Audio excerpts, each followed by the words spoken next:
کہ صبح جب آپ کی آنکھ کھلے تو آپ کیا کریں، اپنے دن کا آغاز کس طرح سنت کے مطابق کریں۔ سب سے پہلی چیز ہے چہرے پر سے نیند کے آثار کو مٹانا۔ حدیث میں آتا ہے، ابن عباس سے روایت ہے کہ رسول اللہ صلی اللہ علیہ وسلم نیند سے بیدار ہوئے اور نیند کے آثار کو ختم کرنے کے لیے چہرے پر ہاتھ پھیرنے لگے۔ چہرے پر ہاتھ پھیرنے لگے کس طرح؟ جیسے بچے کرتے ہیں نا، مٹھیاں بند کر کے اور آنکھوں کے اوپر ہاتھ پھیرنا۔ اور پھر اسی طرح اگر انسان یہ سمجھتا ہے کہ اس کا جسم اکڑا ہوا ہے یا کسی اور جگہ پر اس کو خود اپنے آپ کو دبانے کی ضرورت ہے تو اپنی طبیعت کے مطابق آپ خود کو جگانے کے لیے کوئی بھی طریقہ اختیار کر سکتے ہیں۔ بعض لوگ اکوپریشر کے ساتھ اپنی ٹریٹمنٹ خود کرتے رہتے ہیں۔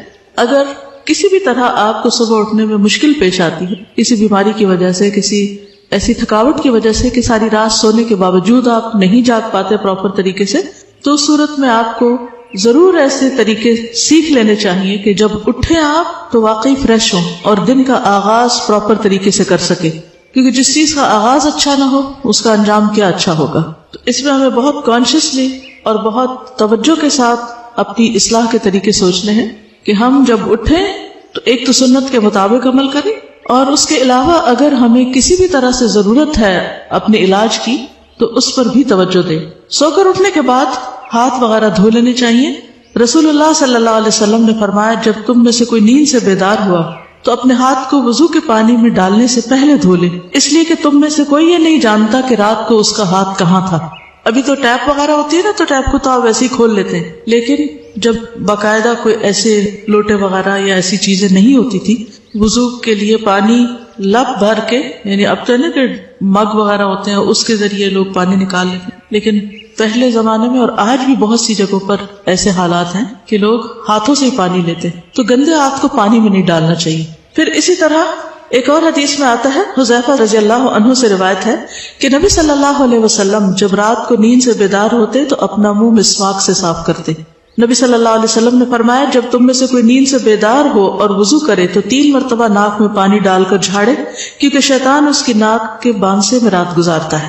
ٹھیک ہے، بیسیکلی یہ ساری چیزیں وضو میں شامل ہیں، یعنی سب سے پہلے ہاتھ دھونا، پھر اس کے بعد کلی وغیرہ کرنا، ناک صاف کرنا، منہ دھونا۔ رسول اللہ صلی اللہ علیہ وسلم نے فرمایا، جب آدمی رات کو سو جاتا ہے تو شیطان اس کی گدی پر 3 گرہیں لگا دیتا ہے، ہر گرہ پر یہ پھونک دیتا ہے کہ ابھی تو بہت رات ہے، سو جاؤ۔ پھر اگر آدمی بیدار ہو گیا اور اللہ کا ذکر کیا تو ایک گرہ کھل جاتی ہے، اگر اس نے وضو کر لیا تو دوسری گرہ کھل جاتی ہے، اس کے بعد اگر اس نے نماز پڑھ لی تو تیسری گرہ بھی کھل جاتی ہے، اور وہ صبح کو تازہ دم اور خوش مزاج ہو کر اٹھتا ہے، ورنہ تمام دن بد دل اور سست جسم رہتا ہے۔ یعنی اگر آپ اٹھتے ہیں اور وضو نہیں کرتے، نماز نہیں پڑھتے، تو آپ کی کیفیت اس طرح نہیں ہوتی جو ایک پراپر طریقے سے وضو اور نماز پڑھنے والے کی ہوتی۔ اب اگر آپ پیریڈز کی حالت میں ہیں اور آپ کو وضو نہیں کرنا، نماز نہیں پڑھنی، تو آپ اپنے اوپر سے اسے خاص قسم کے ڈپریشن کی کیفیت یا سستی یا بیزاری کی کیفیت کو کیسے دور کر سکتے ہیں؟ کیا کرنا چاہیے آپ کو؟ جی ہاں، ان ڈیز میں وضو کرنا منع نہیں ہے، یعنی نماز پڑھنے کی تو اجازت نہیں، لیکن وضو کرنا منع نہیں ہے۔ آپ اسی طرح اپنے ہاتھ دھوئیں، اچھی طرح ناک صاف کریں، مسواک خوب اچھی طرح کریں، اور جیسے وضو کرتے ہیں اسی طرح پورے ہاتھ کو دھو لیں۔ اگر نہانا چاہے تو نہا بھی سکتے ہیں، نہانا بھی منع نہیں ہے۔ اور پھر اگر کوئی اور کام کاج کر رہے ہیں تو چلتے پھرتے بھی ذکر اذکار کرتے رہیں، تو انشاءاللہ وہ جو کیفیت ہے ایک گھٹن کی سی یا تنگی کی، وہ دور ہو جائے گی۔ ٹھیک ہے، یہ بتائیے کہ آپ لوگ مسواک کتنے منٹ تک کرتے ہیں؟ تقریباً مسواک کتنی دیر تک کرتے ہیں؟ کتنے لوگ 15 منٹ؟ میں 15 منٹ مسواک کرتی ہوں، مسلسل 15 منٹ، کیونکہ مسواک ایسی چیز نہیں ہوتی ٹوتھ برش کی طرح کہ جس کو آپ 2 دفعہ ادھر ادھر کریں اور آپ کا منہ صاف ہو جائے، کیونکہ اگر آپ ایک ایک دانت کو باہر سے اور اندر سے اور پھر تالو اور پھر ٹنگ اور پورے ایریے کو، حتیٰ کہ آپ اپنے ٹانسل وغیرہ ہیں وہاں تک اگر آپ مسواک لے جاتے ہیں اور پوری طرح کلین کرتے ہیں تو اتنا ٹائم تو کہیں گیا ہی نہیں۔ اس وقت بھی میری تسلی نہیں ہوتی کہ باقی چھوڑ دینا چاہیے، صرف یہ ہوتا ہے کہ بہت وقت جا رہا ہے تو اس لیے چھوڑنا پڑتا ہے۔ 3 منٹ میں کوئی بھی مسواک نہیں ہوتا، اور نہ دانت صاف ہوتے ہیں نہ منہ صاف ہوتا ہے۔ اس کو تھوڑا سا انکریز کر لیجیے۔ اگر آپ سمجھتے ہیں کہ آپ کے لیے مشکل ہے کہ آپ اٹھے ہی دیر سے، کیونکہ جو دیر سے اٹھے گا وہ یہ نہیں کر سکے گا، اس کے لیے آپ کو 15 منٹ کم از کم پہلے اٹھنا پڑے گا۔ اور اگر آپ دیر سے اٹھے کسی وجہ سے اور اس وقت آپ کو وقت نہیں ملا تو آپ کیا کر سکتے ہیں؟ واک کے دوران یا کسی بھی اور کام کاج کے دوران آپ مسواک کرتے رہیں۔ مثلاً اگر آپ ایک اسٹریچ میں نہیں کر سکتے تو 2-3 وقفوں میں کر لیں، لیکن صحیح معنوں میں منہ کی صفائی اگر ہو جائے تو آپ بہت سے امراض سے بچ سکتے ہیں. اور بہت سے لوگوں کو جو منہ سے اسمیل آنے کی بیماری ہوتی اور اس سے دوسروں کو کس قدر اذیت ہوتی، فرشتوں کو بھی اذیت ہوتی. اب آپ دیکھیے آپ نماز پڑھیں اور آپ کے منہ سے اسمیل آ رہی، آپ کے پاس کھڑے ہونے والوں کو سخت تکلیف ہو رہی، ان کی نماز کا بھی خشوع ختم ہو گیا اور فرشتے بھی آپ سے دور ہو گئے کہ آپ کے منہ سے اسمیل آئے چلے جا رہی. تو کیا اس کا علاج کرنا ہمارا فرض نہیں؟ تو اس کے علاج میں سب سے اہم نسخہ کیا ہے؟ مسواک کرنا اور کافی دیر تک کرنا، حتیٰ کہ یہ بیماری ختم ہو جائے. صرف چند چیزیں، کوئی سونف کھا لیے، کوئی الائچی کھا لی، تو اس سے تو وقتی طور پر آپ اس کو فریش کر سکتے ہیں کہ ان چیزوں کی خوشبو آ جائے آپ کے منہ سے، لیکن آپ کی سانس کے ساتھ جو گندگی آ رہی ہے وہ نہیں رک سکتی جب تک آپ اس کا پراپر علاج نہیں کرتے. اور اس کے علاج میں نمبر 1 نسخہ یہی ہے کہ صبح سویرے اچھی طرح مسواک کریں، زبان اور تالو اور پورے منہ کے ہر حصے کو اچھی طرح صاف کریں، کیونکہ نبی صلی اللہ علیہ وسلم ایسی فوڈ بھی استعمال نہیں کرتے تھے کہ جس کی وجہ سے منہ سے اسمیل آئے، کیونکہ آپ نے فرمایا کہ میں اس سے بات کرتا ہوں جس سے تم نہیں کرتے. تو ذکر کی حالت میں تو ہم بھی اللہ ہی سے بات کر رہے تھے. پھر اسی طرح یہ ہے کہ صبح اٹھتے وقت کچھ دعائیں بھی پڑھنی چاہیے. اب یہ نہیں کہ آپ سارا وضو وغیرہ کر کے پھر آ کے سو کے اٹھنے کی دعا پڑھ رہے ہیں. سو کر اٹھنے کی دعا کب پڑھی جائے گی؟ فوراً بعد. سیدنا ابو ہریرہ سے روایت ہے کہ رسول اللہ صلی اللہ علیہ وسلم نے فرمایا، جب تم میں سے کوئی جاگے تو کہے الحمدللہ الذی عافانی فی جسدی ورد علی روحی وَأَذِنَ لِي بِذِكْرِهِ. سب تعریف اللہ کے لیے ہے جس نے میرے جسم کو عافیت دی اور مجھ پر میری روح لوٹائی اور مجھے اپنے ذکر کی توفیق دی. ایک اور روایت میں آتا ہے کہ رسول اللہ صلی اللہ علیہ وسلم جب جاگتے تو فرماتے الحمدللہ الذی احیانا بعدما اماتنا وإلیہ النشور. تمام تعریف اللہ کے لیے ہے جس نے ہمیں مرنے یعنی سونے کے بعد دوبارہ زندگی دی اور اسی کی طرف لوٹ کر جانا ہے. تو نیند جو ہے وہ موت کی بہن، اور ہر روز ہم مرتے اور زندہ ہوتے، سوتے اور جاگتے ہیں.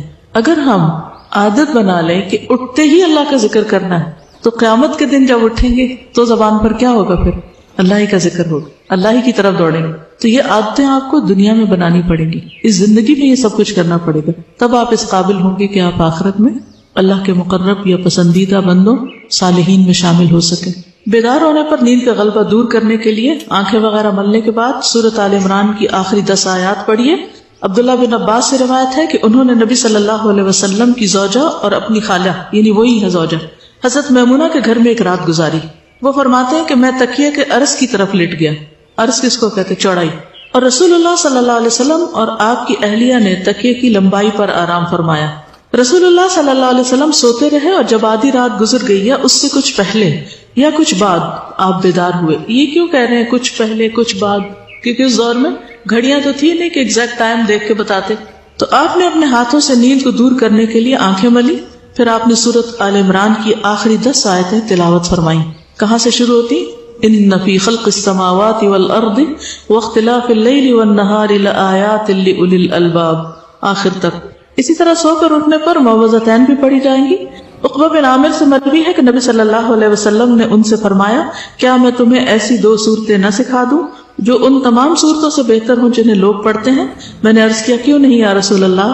چنانچہ نبی صلی اللہ علیہ وسلم نے مجھے سورۃ الفلق اور سورۃ الناس پڑھائیں. پھر نماز کھڑی ہوئی، نبی صلی اللہ علیہ وسلم آگے بڑھ گئے اور نماز میں یہی دونوں صورتیں پڑھیں. پھر میرے پاس سے گزرتے ہوئے فرمایا، اے عقبہ تم کیا سمجھے؟ یہ دونوں صورتیں سوتے وقت بھی پڑھا کرو اور بیدار ہو کر بھی پڑھا کرو. ٹھیک ہے؟ تو صبح شام کی دعا میں ہم 3 بار ان کو پڑھ لیتے ہیں. ٹھیک ہے؟ تو وہ پڑھنا بھی کافی ہو جاتا ہے اگر آپ اس ترتیب سے پڑھتے ہیں. اٹھنے کا سب سے بہترین وقت کون سا ہے؟ کتنے بجے کا الارم لگاتے ہیں؟ آپ نے کبھی دیکھا بچوں کی کتابیں اس میں 7 بجے کے الارم کی گھڑی بنی ہوتی ہے اور وہ اٹھتے ہی 7 بجے ہیں، اور بچپن سے ان کے ذہن میں یہ بات پڑ جاتی ہے کہ شاید اٹھنے کا وقت ہی 7 بجے ہے. تو ہمارے دین میں صبح اٹھنے کا وقت جو ہے وہ اذان سے بھی پہلے کا ہے. اگر آپ اس کی عادت ڈال لیں تو کچھ مشکل نہیں، صرف یہ کہ اٹھنے کا ایک وقت فکس کر لیں. جب وہ ٹائم فکس ہو جاتا ہے تو پھر آپ کی بایولوجیکل کلاک جو ہے وہ آپ کو جگا دیتی، پھر اس کے بعد سونا بوجھل لگنے لگتا ہے. ابو مسلم کہتے ہیں کہ میں نے ابو ذر رضی اللہ عنہ سے پوچھا، رات کے کس حصے میں قیام کرنا سب سے افضل ہے؟ ابو ذر نے کہا، میں نے بھی رسول اللہ صلی اللہ علیہ وسلم سے یہی سوال کیا تھا جس طرح تم نے مجھ سے سوال کیا.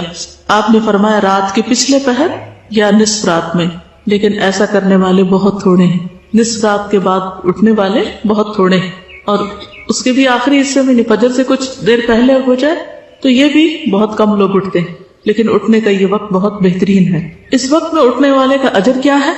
رسول اللہ صلی اللہ علیہ وسلم نے فرمایا جنت میں ایسے بالا خانے بھی ہیں جن کا اندرونی حصہ باہر سے نظر آتا ہے اور بیرونی حصہ اندر سے نظر آتا ہے۔ جیسے آپ دیکھیے دیوار کے باہر تو نہیں آپ دیکھ سکتے، کہاں سے دیکھ پا رہے ہیں؟ شیشے سے۔ ایک دیہاتی نے پوچھا یا رسول اللہ صلی اللہ علیہ وسلم یہ کس کے لیے؟ یعنی اتنے خوبصورت گھر کس کے ہوں گے؟ فرمایا اس شخص کے لیے جو اچھی بات کرے، کھانا کھلائے، اور جب لوگ رات کو سو رہے ہوں تو صرف اللہ کے لیے نماز ادا کرے۔ جب لوگ سو رہے ہوں تو صرف اللہ کے لیے نماز ادا کرے۔